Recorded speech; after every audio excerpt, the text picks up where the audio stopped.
पति पत्नी होते हैं। पति का नाम होता है रवि और पत्नी का नाम होता है राधिका, जिनकी शादी को 10 साल हो चुके थे। 10 साल बाद ये कोर्ट केस की आखिरी दिन था जिन्हें तलाक मिल चुका था। 10 साल हो चुके थे। दोनों के हाथ में कागज होते हैं कोर्ट के। राधिका के हाथ में अपने दहेज की लिस्ट होती है और रवि के हाथ पे गहनों की लिस्ट होती है जो कि उसे राधिका से लेने थे। बहुत ही अच्छी कहानी है। वीडियो में आगे बढ़ने से पहले वीडियो अच्छी लगे तो लाइक कर दीजिए, चैनल को सब्सक्राइब कर दीजिए, कमेंट कर बताइएगा कि आपको कहानी कैसी लगी। मैं गीता गुप्ता, स्वागत है आप लोगों का आज की मेरी नई कहानी में। जय माता दी। और रवि की शादी को 10 साल हो चुके थे। दिल्ली में रहते थे। ये दोनों की लव मैरिज हुई थी और लव मैरिज में दोनों के घर वाले तैयार नहीं थे, लेकिन बच्चों की खुशी के आगे दोनों तैयार हो जाते हैं। खूब अच्छे से धूमधाम से दोनों की शादी होती है। रवि को पहले वो ड्रिंक नहीं करता था, बाद में कभी कभी वो ड्रिंक कर लिया करता था, लेकिन स्वभाव का बहुत ही अच्छा था। एक दिन रवि को अचानक से गुस्सा आ जाता है तो राधिका के ऊपर वो हाथ उठा देता है। राधिका बिना कुछ सोचे घर से निकल जाती है और अपने मायके चली जाती है। मायके चली जाती है। वो गुस्से में ना तो उससे बात करती और ना ही वहाँ से आती, वापस नहीं आती। उनका एक बेटा भी था, उनका एक बेटा भी होता है, उसे भी वो साथ लेके जाती है। ऐसे करते करते 4 साल निकल जाते हैं। इस करके ये 10 साल हो जाते हैं। 10 साल बाद 6 साल बाद ही कोर्ट के कागज भेजे जाते हैं एक दूसरे के पास। दोनों के इधर रवि की जो भैया भाभी होते हैं वो उसको तलाक के लिए मजबूर करता है, तलाक ले लो, ये है वो है। और इधर जो राधिका की माँ होती है वो भी उसे ऐसे ही करती है। दोनों एक दूसरे की बातों में आकर एक दूसरे से तलाक लेने का फैसला कर लेते हैं और तलाक मंजूर भी हो जाता है। तलाक दोनों को मिल जाता है। जिस दिन वो कोर्ट में होते हैं ये उसी दिन की बात है। दोनों के हाथ में कागज होते हैं एक दूसरे के। दोनों के परिवार वाले साथ होते हैं। परिवार वाले अपने अपने घर चले जाते हैं। राधिका और रवि एक ही ऑटो में बैठते हैं और राधिका की माँ भी उसके साथ होती है। दोनों को रवि के घर जाना था क्योंकि वहाँ से उसको कुछ अपना सामान लेना था। वो दोनों वहाँ जाते हैं। रवि के घर पे उतरती है राधिका। जब वो अंदर जाती है तो 4 साल बाद अपने घर वापस आई थी वो, लेकिन इस बार वो अपना सामान लेने आई थी, रहने नहीं आई थी। तो वो अंदर जाती है, सामान नज़र नहीं आता तो उसकी माँ बोलती है कि शराबी ने तेरा सामान भी बेच दिया है लगता है।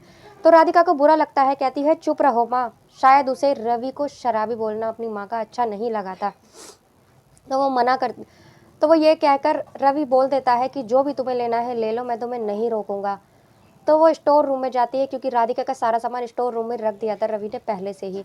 स्टोर रूम वो जाती है, वहाँ से अपना सामान इकट्ठा करने लगती है। अपना सामान इकट्ठा करके वापस आती है तो वो रवि को वो बैग देती है जिसमें गहने थे सारे। वो उससे कहती है कि लो अपने गहने जो तुम्हें चाहिए थे, जो कोर्ट ने बोला है। तो वो कहता है मुझे ये नहीं चाहिए, मैं क्या करूँगा इसका, तुम्हारे काम आएंगे, तुम रख लो।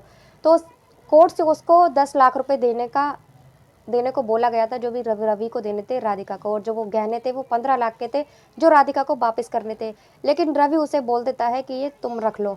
लेकिन उसकी माँ बोलती है नहीं चाहिए तेरे गहने और ना ही तेरे 10 लाख रुपए चाहिए जो कोर्ट ने दिए थे।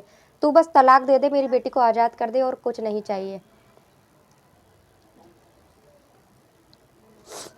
और कुछ नहीं चाहिए, यही वो बोलती है। लेकिन फिर भी वो जिद करके उसके हाथ में गहनों का डब्बा दे देता है, गहनों का बैग दे देता है। यह कहकर वो अपने कमरे में चला जाता है, सोफे पर बैठ जाता है। तो राधिका उसको देखकर बहुत परेशान भी होती है। उसे अच्छा नहीं लगता क्योंकि उसने ऐसे रवि को ऐसा पहले कभी नहीं देखा था, इतना परेशान।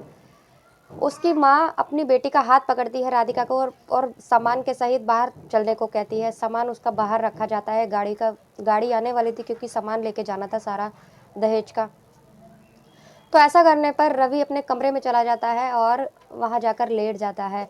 राधिका कुछ देर अपनी माँ के साथ खड़ी होती है, फिर वो वापस अंदर जाती है। वो देखती है अपने घर को, आंगन में रखी तुलसी को देखती है। तुलसी सूख चुकी थी।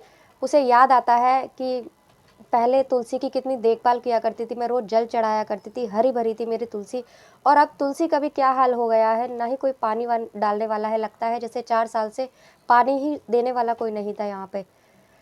तो वो ये सोच रही होती है, अंदर जाती है, अंदर अपने घर को देख रही होती है। उसकी माँ आती है और उसे खींचकर दोबारा बाहर ले जाती है। तो गाड़ी आ जाती है, गाड़ी में सामान रखा जाता है। तो राधिका एक बार फिर अंदर जाती है जहाँ पे उसका पति होता है। वो अपने कमरे में उल्टा लेटा होता है पलंग पर और रो रहा होता है।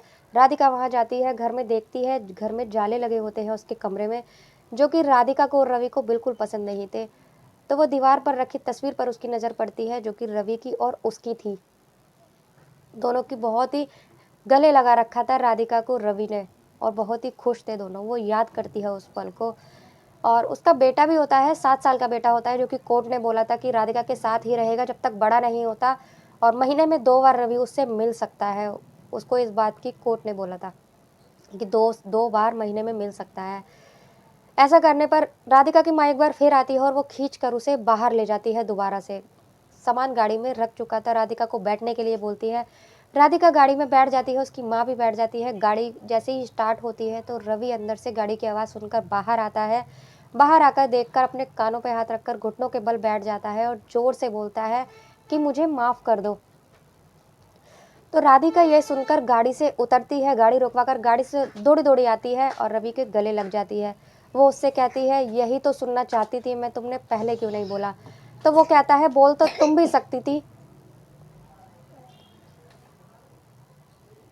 बोल तो तुम भी सकती थी, माफ़ी तो तुम भी माँग सकती थी। तो वो कहती है, मैंने कितनी बार फ़ोन करा था, कभी तुम्हारी भाभी फ़ोन उठाती थी, कभी तुम्हारे भैया फ़ोन उठाते थे और तुमसे बात तक नहीं कराते थे मेरी, उल्टा-सीधा बोलकर हमेशा फ़ोन काट देते थे। तो वो कहता है कि तुम आ भी तो सकती थी। तो वो बोलती है कि हिम्मत ही नहीं हुई कभी, क्योंकि फ़ोन करती थी, फ़ोन पर ही तुमसे बात नहीं होती थी, बात ही नहीं कराते थे तो मेरी कभी हिम्मत ही नहीं हुई।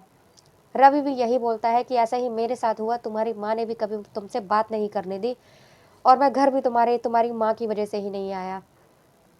सब ठीक हो जाता है, दोनों एक दूसरे से गिले शिकवे दूर करते हैं और उसकी माँ आवाज़ लगाती है, लेकिन राधिका साफ-साफ मना कर देती है। उसकी माँ को इतनी देर में समझ आ चुका था कि कोर्ट के कागज़ से ज़्यादा उसके दिल के रिश्ते मजबूत थे। दिल के रिश्तों के आगे कोई रिश्ते नहीं टिकते, और दोनों एक बार फिर एक हो चुके थे। दोनों एक साथ रहने लगते हैं। कोर्ट के कागज़ को वो वहीं फाड़ देती है राधिका। दोनों पति-पत्नी और उनका बेटा अब साथ में एक साथ रहने लगे थे राजी-खुशी। राधिका की माँ अपने घर चली जाती है। दोस्तों, आज की कहानी इतनी थी। अगर आपको अच्छी लगी तो प्लीज़ लाइक कर दीजिए, चैनल को सब्सक्राइब कर दीजिए, कमेंट कर बताइएगा कि आपको कैसी लगी। मिलते हैं अगली किसी वीडियो में एक कहानी के साथ, तब तक के लिए बाय बाय। जय माता दी।